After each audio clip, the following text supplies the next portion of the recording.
स्वागत है आप सभी का साइंस सुपर पैक के तीसरे क्लास में। तो आज हम लोग फिर से फिजिक्स के टॉपिक वाइज क्वेश्चन को आगे बढ़ाएंगे। आज हम लोग का तीसरा क्लास है। फिर आज हम लोग बहुत ही मोस्ट इंपॉर्टेंट क्वेश्चन सब देखने वाले हैं जो रेलवे के सभी एग्जाम के लिए काफ़ी महत्वपूर्ण है। ठीक है, तो चलिए देखते हैं आज का मेरा पहला क्वेश्चन क्या कहता है। तो यहाँ पे देखिए पहला क्वेश्चन है कि मोफिया के नाम से जाना जाता है। तो मोफिया के नाम से किसे जाना जाता है? तो निकट दृष्टि दोष को। ठीक है, तो आपको याद रखना है। फिर बढ़ते हैं इसी के साथ अगले क्वेश्चन में। देखते हैं अगला क्वेश्चन 2 नंबर क्या कहता है कि किसी माध्यम के अणुओं द्वारा कंपन ऊर्जा स्तर तक उत्पादित होने पर प्रकाश के परिकर्णन को क्या कहा जाता है? तो इसे हम क्या कहते हैं? रमन प्रभाव कहते हैं। ठीक है, तो रमन प्रभाव किसे कहते हैं तो आप लोग को समझ में आ चुका होगा। चलिए फिर बढ़ते हैं इसी के साथ अपने तीसरे क्वेश्चन पे। देखते हैं क्या कहता है कि जब प्रकाश के किरणें एक माध्यम से दूसरे माध्यम में प्रवेश करती है तो उनका अपने मूल पथ से जो होता है वो विचलित हो जाता है। उसे हम क्या कहते हैं?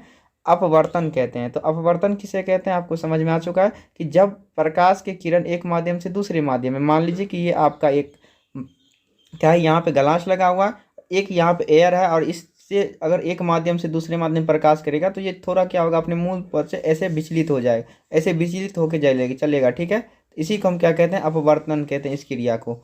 चलिए बढ़ते हैं फिर अगले, देखते हैं क्या कहता है 4 नंबर क्वेश्चन कि पर्वतों की चोटियों सूर्य उदय और सूर्य अस्त के समय गुलाबी या नारंगी रंग जो होता है वो धारण कर लेती, इसका क्या कारण है?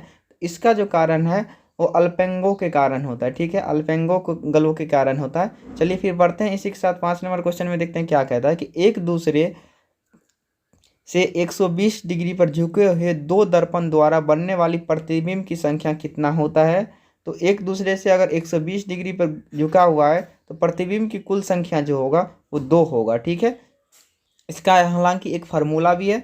चलिए फिर आगे देखेंगे फार्मूला को भी। चलिए फिर 6 नंबर क्वेश्चन क्या कहता है कि जब दो दर्पण को एक दूसरे से थीटा कोण पर रखा जाता है तो बनने वाली प्रतिबिंब की संख्या ज्ञात की जाती है। तो यहाँ से देखिए ये फार्मूला आया जो मैंने अभी जस्ट पिछले क्वेश्चन किया था। ये फार्मूला पे आप अगर आप इसको डिफाइन करिएगा, यहाँ पे थीटा का मान 120 डिग्री -1 कीजिएगा तो आपको कितना आएगा? 2 आंसर आएगा। ठीक है, तो यहाँ पे आप बोल सकते हैं कि दो दर्पणों का कोण क्या होता है? थीटा पे निर्भर करता है। तो बनने वाली प्रतिबिंब की संख्या जो होता है ज्ञात किया जा सकता है कि 360 डिग्री अपन में जैसे 120 करेंगे तो यह क्या होगा? देखिए 3 बार में इसको काट देगा, और 3 में से अगर -1 करेंगे तो क्या आया? 2 आया ना, जो पिछले क्वेश्चन का जवाब था। चलिए फिर बढ़ते हैं इसी के साथ 7 नंबर क्वेश्चन में। देखते हैं क्या कहता है क्राउन ग्लास और कनाडा वाल्सम का अपवर्तनांक कितना होता है? तो क्राउन ग्लास और कनाडा वाल्सम का जो अपवर्तनांक होता है वो 1.55 होता है। ठीक है, आपको याद रखना, ये क्वेश्चन भी आ सकते हैं।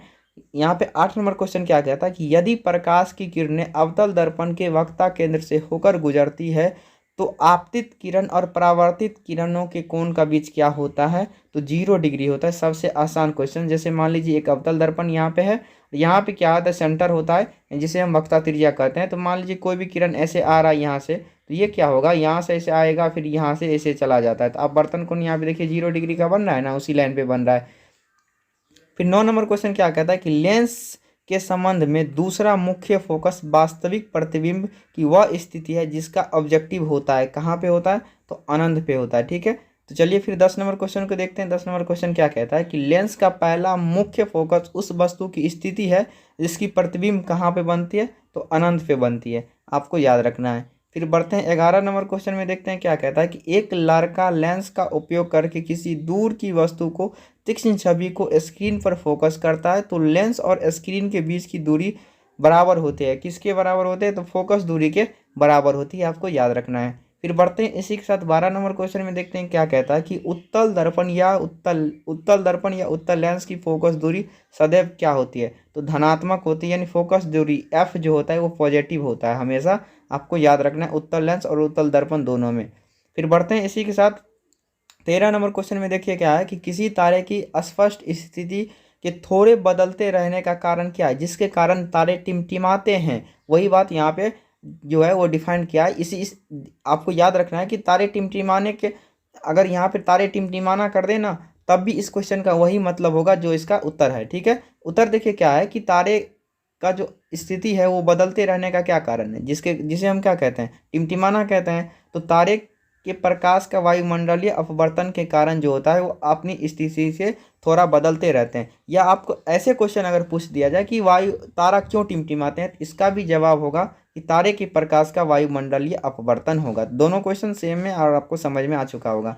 फिर देखिए 14 नंबर क्वेश्चन क्या कहता है कि किसी तारे का टिमटिमाने का कारण, आ गया ना क्वेश्चन कि तारे के प्रकाश का वायुमंडल अपवर्तन के कारण होता है। चलिए फिर बढ़ते हैं 15 नंबर क्वेश्चन में। देखिए क्या कहता है कि गोलीय दर्पण के ध्रुव तथा वक्ता केंद्र को मिलाने वाली रेखा क्या कहलाता है, मुख्य अक्ष कहलाता है। ठीक है, क्या होता है मुख्य अक्ष? ये जैसे मान लीजिए ये आपके पास एक दर्पण है, दर्पण का ये यहाँ पे होता है ध्रुव, यानी जैसे हम पी से डिनोट करते हैं, तो यहाँ पे होता है वक्ता केंद्र यानी सी होता है, इसको मिलाने वाला रेखा ही मेरा ये मुख्य अक्ष कहलाता है। ठीक है, तो चलिए फिर बढ़ते हैं अपने 16 नंबर क्वेश्चन में। देखते हैं क्या कहता है कि ग्रह टिमटिमाते नहीं है क्योंकि वे कार्य करते हैं। क्या करते हैं वे कार्य? प्रकाश के विस्तारित स्रोत के रूप में होता है। ठीक है, ग्रह टिमटिमाते नहीं नजर आते हैं क्योंकि प्रकाश के विस्तारित स्रोत के रूप में होता है, इसीलिए वो जो होता है वो टिमटिमाते नहीं हैं। फिर बढ़ते हैं इसी के साथ 17 नंबर क्वेश्चन में। देखिए क्या कहता है कि लेंस की क्षमता व्यक्तिक्रमानुपाती होता है किसके?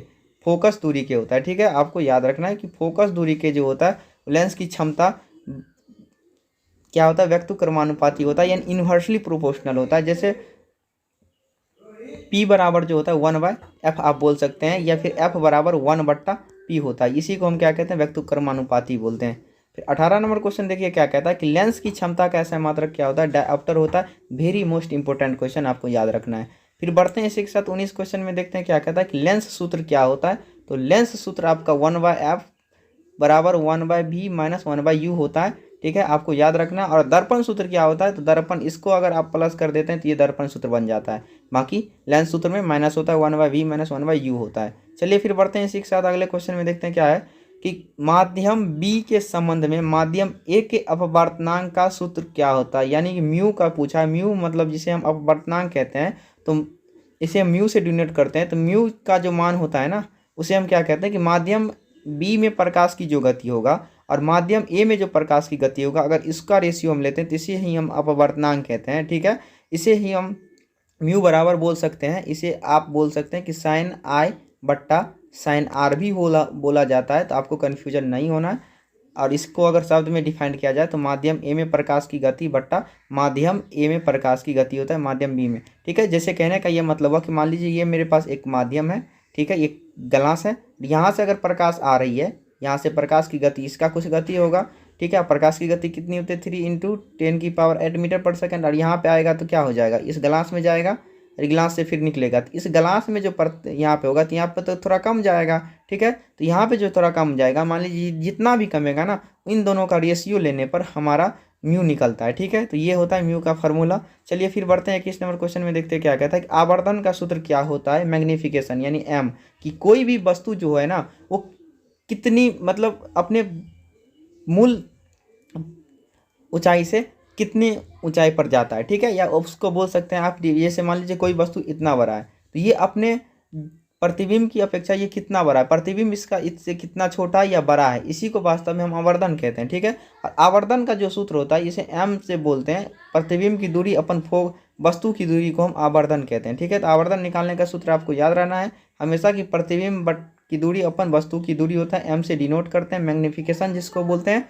ठीक है, चलिए फिर बढ़ते हैं इसी के साथ 22 नंबर क्वेश्चन में। देखते हैं क्या कहता है कि आपतित किरण और निर्गत किरण के बीच का कोण क्या कहलाता है? तो विचलन कोण कहलाता है। आपको याद रखना है कि आपतित किरण और निर्गत किरण के बीच का कोण हमारा विचलन किरण कहलाता है, डेविएशन एंगल कहलाता है। ठीक है, चलिए बढ़ते हैं 23 नंबर क्वेश्चन में। क्या कहता है कि श्वेत प्रकाश का वह घटक जो प्रिज्म से गुजरने पर सर्वाधिक विचलित हो जाता है। ये भी बहुत मोस्ट इंपोर्टेंट क्वेश्चन है कि कौन सा रंग जो होता है वो प्रिज्म से गुजरने पर सर्वाधिक विचलित यानी सबसे ज़्यादा डाइवर्ट हो जाता है। जैसे हमारा ये प्रिज्म है, त्रिभुजाकार, यहाँ से ऐसे जा रहा है, तो सबसे जो विचलित होगा ना अपने पथ से सीधा जाना चाहिए, लेकिन सबसे जो होता है बैगनी कलर ऐसे हो जाता है, ऐसे।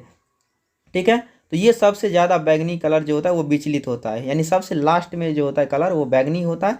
ठीक है, तो आपको याद रखना है। फिर बढ़ते हैं इसी के साथ 24 नंबर क्वेश्चन में। देखिए क्या कहता है कि कांच के गिलास में पानी में रखे, यहाँ पे देखिए कुछ राइटिंग मिस्टेक है, कह रहा है कि कांच के गिलास में पानी में रखे बड़े दिखाई देने का क्या कारण है। यानी कांच के गिलास में कहने का मतलब हो कि अगर कोई भी चीज़ आकर, जैसे मान लीजिए एक सिक्का को ही रख देते हैं या कुछ ऐसा नींबू के बड़े दिखाई देना या नींबू ही आप रख देते हैं तो क्या होता है कि वो ज़्यादा बड़ा दिखाई देता है। तो क्यों दिखाई देता है? तो प्रकाश के अपवर्तन का कारण होता है।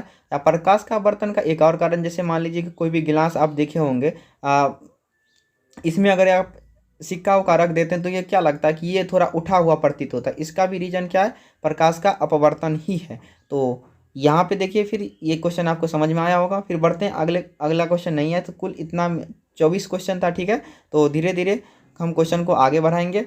फिर अगले सेट में मिलते हैं इससे ज़्यादा क्वेश्चन लेके, ठीक है। थोड़ा कम ही क्वेश्चन होना चाहिए लेकिन आपको अच्छे से याद होना चाहिए। और आप लोग कमेंट में ज़रूर ये बताएं कि ये वीडियो आपको कितना हेल्पफुल लगा, और साथ में ये भी बताएं कि आपको 24 में कितना क्वेश्चन पहले से आता था, ठीक है, और आपकी तैयारी किस लेवल की थी। अगर आपको ये वीडियो पसंद आई हो तो वीडियो को लाइक करते जाए और चैनल को सब्सक्राइब करते जाए, ठीक है। चलिए मिलते हैं फिर अगले वीडियो में।